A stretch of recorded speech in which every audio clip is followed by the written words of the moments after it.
Hi ಎಲ್ರಿಗೂ ನಮಸ್ಕಾರ. Welcome back to my YouTube channel. ಇವತ್ತಿನ ರೆಸಿಪಿ ಏನಂದರೆ ಕಾಳಿನ ಪಡ್ಡು. ಇಲ್ಲಿ 6 ಥರದ ಧಾನ್ಯಗಳನ್ನ ಬಳಸಿ ಪಡ್ಡು ಮಾಡೋದು ತೋರಿಸಿದ್ದೀನಿ. ಈಸಿಯಾಗಿ ಮಾಡ್ಕೋಬೋದು ಮತ್ತು ಆರೋಗ್ಯಕ್ಕೆ ತುಂಬ ಒಳ್ಳೆಯದು. ಇಲ್ಲಿ ನಾನು 1 ಕಪ್ ಹುರುಳಿಕಾಳು ತೊಗೊಂಡಿದ್ದೀನಿ, 1 ಕಪ್ ಕಡಲೆಕಾಳು, 1 ಕಪ್ ಅಲಸಂದಿ ಕಾಳು, 1 ಕಪ್ ಶೇಂಗಾ, 1 ಕಪ್ ಅಕ್ಕಿ, 1 ಕಪ್ ಹೆಸರು ಕಾಳು ತೊಗೊಂಡಿದ್ದೀನಿ.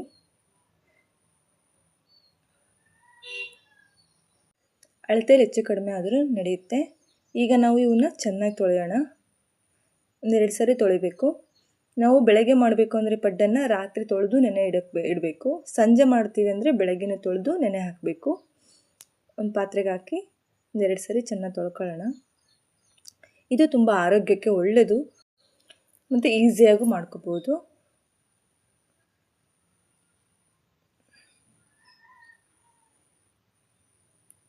ಎರಡು ಸರಿ ತೊಳೆದು ನೀರು ಹಾಕಿ ತಟ್ಟೆ ಮುಚ್ಚಿ ಎತ್ತಿಡೋಣ. ಇನ್ನು ಬೆಳಗ್ಗೆ ಕಾಳೆಲ್ಲ ಚೆನ್ನಾಗಿ ನೆಂದಿರ್ತವೆ. ಅವನ್ನ ಈಗ ಮಿಕ್ಸಿ ಜಾರ್ಗೆ ಹಾಕ್ಕೊಂಡು ಮಿಕ್ಸಿ ಮಾಡ್ಕೋಬೇಕು. ಒಂದು ಸರಿಗೆ ಆಗೋವಷ್ಟು ಕಾಳು ಹಾಕ್ಕೊಂಡು ತರಿಯಾಗಿ ಮಿಕ್ಸಿ ಮಾಡ್ಕೋಬೇಕು. ತುಂಬ ಸಣ್ಣಗೆ ಮಿಕ್ಸಿ ಮಾಡ್ಕೋಬಾರ್ದು.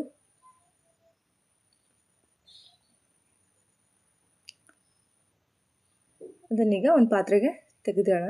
ನೋಡಿರಿ, ತುಂಬ ಸಣ್ಣಗೆ ಮಾಡ್ಕೋಬಾರ್ದು, ತರಿಯಾಗಿ ನುರ್ಕೊಂಡು ಇನ್ನೊಂದು ಸಾರಿಗೆ ಇರುತ್ತಲ್ಲ ಅವನ್ನೆಲ್ಲ ಕಾಳು ಹಾಕ್ಕೊಂಡು ಈಗ ಇದರಲ್ಲಿ ಸ್ವಲ್ಪ ಮಸಾಲೆನ ಸೇರಿಸ್ಕೊಳ್ಳೋಣ.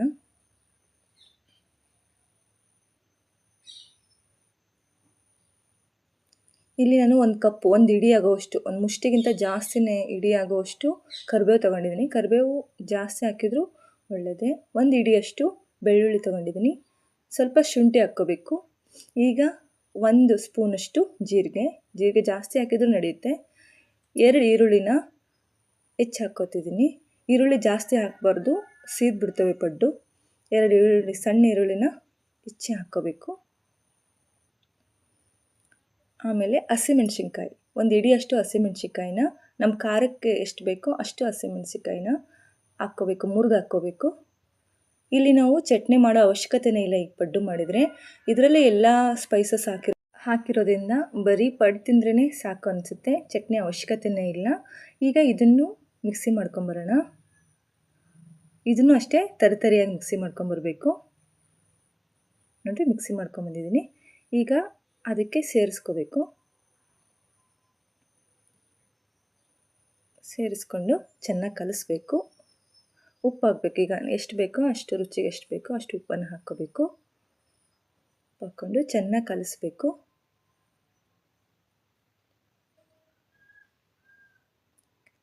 ಸ್ವಲ್ಪ ಜಾಸ್ತಿ ನೀರು ಹಾಕ್ಕೋಬಾರ್ದು, ಇದು ಗಟ್ಟಿನೇ ಇರಬೇಕು.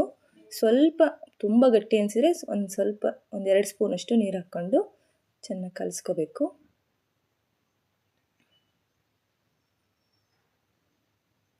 ಕಲಸಿ ಎತ್ತಿಟ್ಕೊಳ್ಳೋಣ. ಈಗ ಗ್ಯಾಸ್ ಮೇಲೆ ಹಂಚು ಕಾಯಕ್ಕಿಟ್ಟು, ಪಡ್ಡಿನ ಹಂಚು ಸ್ವಲ್ಪ ಎಣ್ಣೆ ಹಾಕಿ ಕಾಯಕ್ಕಿಡಬೇಕು. ಹಂಚು ಕಾದ್ಮೇಲೆ 1 ಸ್ಪೂನಲ್ಲಿ ಸ್ವಲ್ಪನೇ ಪಡ್ಡಿನ ಹಿಟ್ಟನ್ನು ಹಾಕಬೇಕು. ಜಾಸ್ತಿ ಹಾಕಬಾರ್ದು. ಜಾಸ್ತಿ ಹಾಕಿಬಿಟ್ರೆ ಹೊರಗೆ ಬೆಂದಿರುತ್ತೆ, ಒಳಗೆಲ್ಲ ಹಾಗೇ ಇರುತ್ತೆ ಹಿಟ್ಟಿಟ್ಟು. ಸ್ವಲ್ಪ ಹಾಕಿ ಮೇಲೊಂದು ಪ್ಲೇಟ್ ಮುಚ್ಚಿ ಬೇಯಕ್ಕೆ ಬಿಡಬೇಕು. ನೋಡಿ, ಈಗ ಬೆಂದಿದ್ದಾವೆ. ಈಗ ಇವನ್ನ ಮಡಚಿ ಹಾಕ್ಕೋಬೇಕು. ನೋಡಿರಿ, ನೋಡೋಕ್ಕೂ ಎಷ್ಟು ಚೆನ್ನಾಗಿ ಕಾಣಿಸ್ತಿದ್ದಾವೆ, ತಿನ್ನೋಕ್ಕೂ ಅಷ್ಟೇ ತುಂಬ ರುಚಿಯಾಗಿರ್ತವೆ. ಇದನ್ನು ನಾವು ಮಕ್ಕಳ ಲಂಚ್ ಬಾಕ್ಸಿಗೂ ಕಟ್ಕೊಳಿಸ್ಬೋದು, ಇಲ್ಲ ಸಂಜೆ ಸ್ನ್ಯಾಕ್ಸ್ಗೂ ಮಾಡ್ಕೋಬೋದು, ಬೆಳಗ್ಗೆ ಟಿಫನಿಗೂ ಮಾಡ್ಕೋಬೋದು. ನೋಡಿದ್ರಲ್ಲ, ಇಷ್ಟು ಈಸಿಯಾಗಿ ಆರೋಗ್ಯಕರವಾದ ಪಡ್ಡು ರೆಸಿಪಿನ. ಇಷ್ಟ ಆದರೆ ಪ್ಲೀಸ್ ನನ್ನ ಚಾನಲ್ನ ಸಬ್ಸ್ಕ್ರೈಬ್ ಮಾಡಿ. ನೀವು ಮಾಡಿ ನೋಡಿ ಹೇಗಿತ್ತು ಅಂತ ತಿಳಿಸಿ. Thank you.